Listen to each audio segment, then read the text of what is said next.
Welcome back, YouTube, to another episode of FatGuyBuilds. Today, we're doing a cold air intake on this Toyota Tundra, and I'm going to go through it step by step.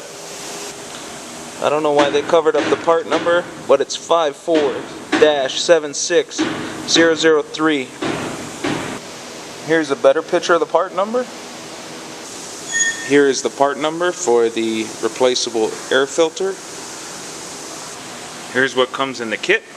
Instructions, license plate cover, you get a plug for the air box if you want to plug the extra inlet. You get a coupler with 2 clamps, air filter with a clamp, air tube, and then you get your air box with the clamp for the air box. To take off the engine cover, you lift up. There'll be 2 grommets up front, and then you pull forward. Take a 10mm socket, loosen these 2 clamps. For this sensor, just push the tab and wiggle it off. Use a flathead, push down the little tab inside of here and pull this harness to disconnect it from the airbox lid. Undo all the airbox clips all the way around and remove the upper lid.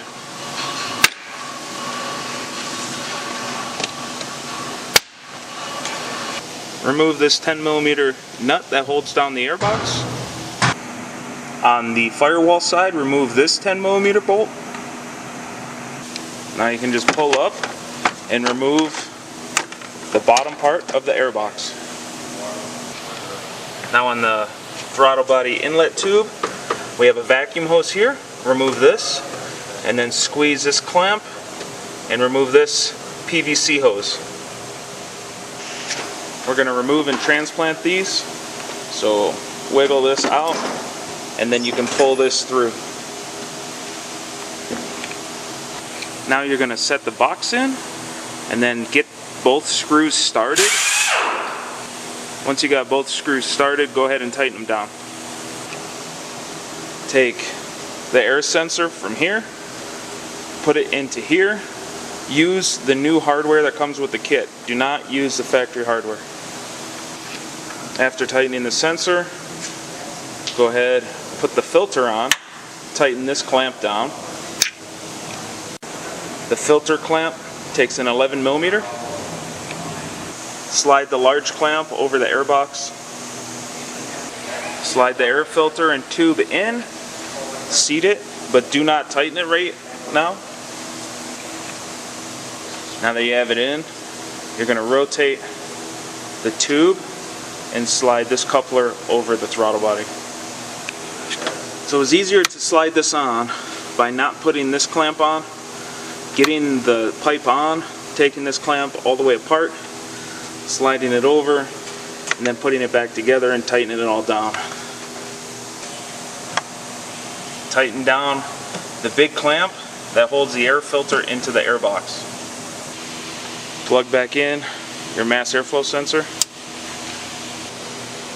Grab the small vacuum line, slide it over the brass fitting that you put on earlier. Remove this clamp, and we're going to remove this whole hose. Transplant the clamps onto the new hose. Install the hose in place of the factory one and put the clamps on. Let's grab the center cover, slide it on, then lower it down and press down so both grommets grab on. I'd like to thank everybody for checking out my video. If I saved you a couple bucks, maybe check out my Patreon in the link below. Other than that, I'm glad I could help you out. Till next time, wrench on.